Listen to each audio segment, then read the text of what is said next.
இது பற்றி மேலும் தகவலை தலைமை செய்தியாளர் வழங்க கேட்கலாம்.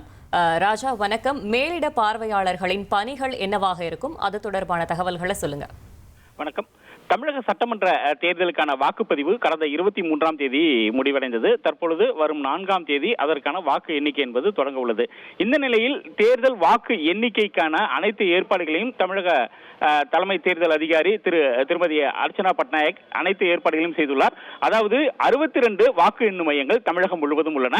234 தொகுதிகளுக்கான வாக்குகள் அந்த 62 மையங்களில் எண்ணப்பட உள்ளன. இந்த நிலையில் அந்த 234 தொகுதிகளுக்கும் வெளி மாநிலங்களை சேர்ந்த IAS அதிகாரிகள் தற்பொழுது எலெக்ஷன் அப்சர்வர்ஸ், அதாவது மேலிட பார்வையாளர்களாக வாக்கு எண்ணிக்கைக்கு அவர்கள் நியமிக்கப்பட்டுள்ளனர். இவர்கள் ஒவ்வொரு வாக்குப்பதிவு மையத்திலும் அவர்கள் ஒவ்வொரு தொகுதிக்கும் ஒரு IAS அதிகாரி, அதாவது வெளி மாநிலத்தை சேர்ந்த IAS அதிகாரி அங்கு அந்த பார்வை மேலிட, அதாவது சூப்பர்வைஸ் பண்ணுவார்.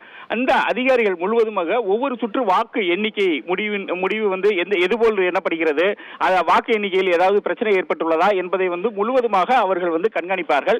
ஏற்கனவே CCTV கேமராக்கள் அங்கங்கே பொருத்தப்பட்டிருக்கும். இந்த நிலையில் இந்த மேலிட பார்வையாளர்களுடைய பணி என்ன என்பது, ஒவ்வொரு தொகுதியும் எவ்வளவு வாக்குகள் பதிவாகி உள்ளன, எவ்வளவு எண்ணப்பட்டுள்ளன என்ற அந்த முழு விவரங்களை இவர்கள் கண்காணிப்பார்கள். ஒரு தொகுதியினுடைய தேர்தல் முடிவை தேர்தல் நடத்தும் அதிகாரி, அதாவது ரிட்டர்னிங் ஆபீசர் அறிவிக்கும் முன்பாக இந்த எலெக்ஷன் அப்சர்வரிடம், இந்த மேலிட பார்வையாளர்களிடம் ஒப்புதல் பெற வேண்டும். அவர்களுடைய கையொப்பம் என்பது முக்கியம். அவர்கள் அனைத்தையும் சரிபார்த்து விட்டு சரி நீங்க தேர்தல் முடிவுகளை அறிவிக்கலாம் என்று அவர்கள் கொடுத்த பிறகுதான் ரிட்டர்னிங் ஆபீசர், தேர்தல் நடத்தும் அதிகாரி அதற்கான அந்த முடிவுகளை வெளியிடுவார். அப்படி இருக்கும் பொழுது 234 தொகுதிகளுக்கும் வெளி மாநிலங்களை சேர்ந்த மூத்த IAS அதிகாரிகள் தான் தற்பொழுது தேர்தல் பார்வையாளர்களாக நியமிக்கப்பட்டுள்ளனர். அவர்கள் இன்னும் ஓரிரு நாளையோ நாளை மறுநாளோ முழுவதுமாக தமிழகம் சேர்ந்து விடுவார்கள். ஒவ்வொரு தொகுதிக்கும் அவர்கள் சென்று விடுவார்கள். அந்தந்த தொகுதியில் வாக்கு எண்ணும் பொழுது அந்த அப்சர்வர் முழுவதுமாக சில முடிவுகள் எடுக்கக்கூடிய சூழல் ஏற்பட்டால் உடனடியாக எலெக்ஷன் அப்சர்வர், அதாவது மேலிட பார்வையாளர்களை தான் ரிட்டர்னிங் தேர்தல் நடத்தும் அதிகாரி அணுகுவார்.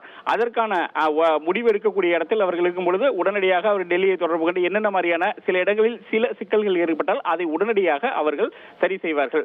234 தொகுதிகளுக்கும் தற்பொழுது மேலிட பார்வையாளர்கள் அறிவிக்கப்பட்டு இன்னும் ஓரிரு தினங்களில் அவர்கள் தமிழகம் வர உள்ளனர். உங்களுடைய தகவல்களுக்கு நன்றி ராஜா.